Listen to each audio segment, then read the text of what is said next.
അങ്ങനെ ഇത്തവണ അമ്മയോണമായിരുന്നു കേട്ടോ. അമ്മയുടെ കൂടെയാണ് ഓണം ആഘോഷിച്ചത്. അമ്മയും കൂട്ടുകാരൊക്കെ ഉണ്ടായിരുന്നു. അവരുടെ എസ്എൽസി ബാച്ചിൻ്റെ ഓണാഘോഷ പരിപാടിയായിരുന്നു കേട്ടോ.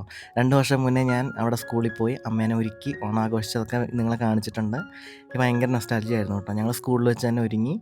അങ്ങനെ അവിടുന്ന് പിന്നെ തട്ടേക്കാടുള്ളൊരു റിസോർട്ടിലായിരുന്നു കേട്ടോ പരിപാടികളൊക്കെ. അവിടെ ചെന്നു. അവിടുന്ന് ഞങ്ങൾ കാപ്പിയൊക്കെ കുടിച്ചു. അപ്പോഴേക്കും അമ്മയുടെ കൂട്ടുകാരൊക്കെ എത്തിയിട്ടുണ്ടായിരുന്നു കേട്ടോ. 2 വർഷം മുന്നേ ഇവരുടെ ഓണപരിപാടിയിൽ പങ്കെടുത്തപ്പോൾ തന്നെ ഞാനൊരു ഫാമിലി മെമ്പർ ആയിരുന്നു കേട്ടോ.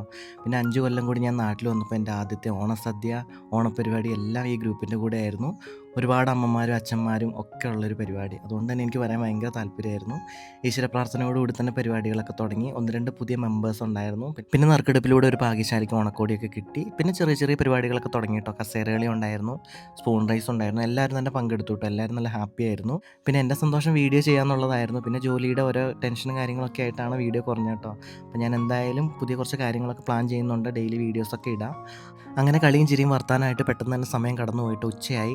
ഊണൊക്കെ കഴിക്കാൻ പോകണമായിരുന്നു. പിന്നെ ഇവരുടെ ഈ സന്തോഷമൊക്കെ കാണുമ്പോഴത്തേക്കും ഭയങ്കര സന്തോഷമാണ് നമുക്ക്. നമ്മുടെ അച്ഛനമ്മമാരുടെയൊക്കെ അവരെങ്ങനെയാണ് കൂട്ടുകാരോട് ഇടപഴകുന്നതൊക്കെ കാണാമല്ലോ. അതിൻ്റെ ഒരു അവസരം കിട്ടി എല്ലാവരും പോകണം കേട്ടോ റീയൂണിയന്. അപ്പോൾ അങ്ങനെ പിന്നെ ഒരു ഗ്രൂപ്പ് ഫോട്ടോ എടുത്തു. ചെറിയ രീതിയിൽ വടംവലിയൊക്കെ ഉണ്ടായിരുന്നു. പിന്നെ ചായ കുടിച്ചു. എല്ലാവരും വിശേഷങ്ങളൊക്കെ പങ്കുവച്ചിട്ട് പിരിഞ്ഞു. അപ്പോൾ അങ്ങനെ അടിപൊളിയായിരുന്നു കേട്ടോ. അപ്പോൾ ഇന്നത്തെ വീഡിയോ എല്ലാവർക്കും ഇഷ്ടപ്പെട്ടു എന്ന് വിചാരിക്കുന്നു. ഇനി എന്തായാലും നമുക്ക് അടുത്തൊരു വീഡിയോയിൽ കാണാം.